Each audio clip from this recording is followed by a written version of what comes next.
उनके साथ हम ताज़ियत करने के लिए आए हैं यहाँ। महराज मलिक MLA पर PSA आयत हुआ तो किस तरह की मैसेज लगती है कि सियासतदानों पर आने वाले वक्त कितना कठिन हो सकता है? देखिए, पिछले कई दिनों से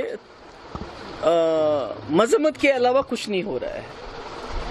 मतलब कि महराज मलिक के ऊपर PSA लगा, उसको जेल में डाल दिया गया और हमारे वजीर आला उनके वालिद से मिलके ये कहते हैं कि मैं उनको लीगल अदालती कार्रवाई में या कानूनी कार्रवाई में मैं मदद करूंगा।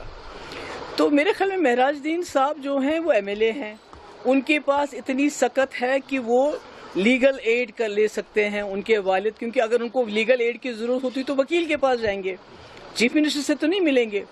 होना तो ये चाहिए था जैसे कि अभी स्पीकर साहब ने वहीद परा के खिलाफ नोटिस निकाला, मतलब he is trying to shoot the messenger.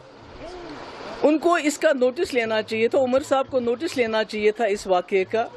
Speaker साहब को इसका कॉग्निजेंस लेके अर्जेंट असेंबली सेशन बुलाना चाहिए था, जहां पर इस मुद्दे पे डिस्कशन होता, जहां पर ये बात होती कि ये कैसे हो सकता है एक सिटिंग MLA के खिलाफ सिर्फ उसके ऊपर एलिगेशन है उसने बदकलामी की, उसके खिलाफ आपने उसको PSA लगाया, जेल में डाल दिया।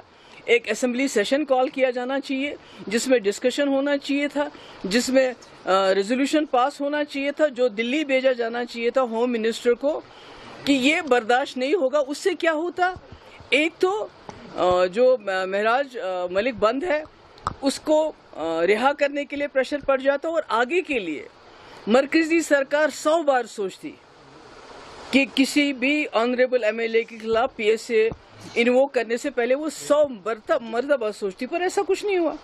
उमर साहब कहते हैं मैं लीगल, अगर उनको लीगल एड देनी है तो उन 1000 जो हमारे कैदी हैं जिनके घर वालों के पास सकत ही नहीं है, जो जम्मू कश्मीर के अंदर है, जम्मू कश्मीर के बाहर है, जिनके घर वालों के पास ये सकत ही नहीं है कि वो बाहर जाके तिहाड़ जेल और राजस्थान और UP जाके और आगरा जेल में अपने लोगों से मिले, वो क्या केस लड़ेंगे?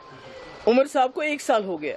तो अगर उनको किसी की मदद करनी है लीगली तो मैं समझती हूँ वो लोग मुस्तहिक हैं। जहाँ तक महराज मलिक साहब का, वो एक ऑनरेबल MLA है, उनके पास इतनी वसात है, उनके पास इतना है कि वो खुद अपनी वकालत के लिए अपना खर्चा कर सकते हैं। उनके वालिद ने ऑलरेडी उनके बिहाफ पे इजहार रिग्रेट भी किया, माफ़ी भी मांगी। तो मैं कहती हूँ उससे ज़्यादा उनके वालिद क्या कर सकते हैं। पर मुझे लगता है उनके वालिद उमर साहब से इसलिए नहीं मिले थे कि आप जी मुझे वकील करवा देंगे, ये तो कोई भी करा सकता है। उनकी तो ऐसी खुदा ना खास्ता ऐसी हालात नहीं कि वो वकील नहीं कर सकते।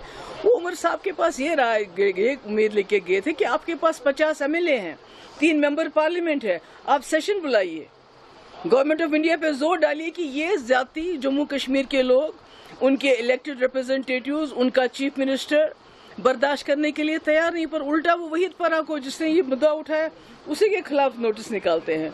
तो मैं समझती हूँ ये ज्यादती है, अभी भी वक्त है। मेरी स्पीकर साहब से गुजारिश है कि PDP के साथ जो भी आपको स्कोर्स बाद में सेटल करने वो बेशक करें, नोटिस भेजना है वो करें, मगर उसके साथ साथ असेंबली का सेशन बुलाइए, इस पे डिस्कशन कराइए, रेजोल्यूशन पास कराइए, ताकि आने वाले वक्त में इस किस्म की दोबारा कार्रवाई न हो हमारे MLAs के खिलाफ। साहिब सियासी हरीफ कह रहे हैं कि महराज मलिक पे पहले हाथ साफ किया PDP ने जब असेंबली चल रही थी। बिल्कुल, वो क्योंकि महराज साहब ने मुफ्ती साहब के खिलाफ कुछ नाजेबा अल्फाज इस्तेमाल किए और हमने स्पीकर साहब से रिक्वेस्ट की कि आप इनके बारे में जो है कार्रवाई करें, क्योंकि आप कोई भी जो शख्स जो दुनिया में नहीं हो अपने आप को डिफेंड करने के लिए, और वो भी मुफ्ती साहब के खिलाफ इतनी जबान उन्होंने इस्तेमाल, पर उसके बावजूद वो हमारा आपसी जो हुआ, हमारे लोगों ने स्पीकर साहब से का एक्शन, मगर हम चाहते हैं कि महराज मलिक साहब के इस इशू को लेके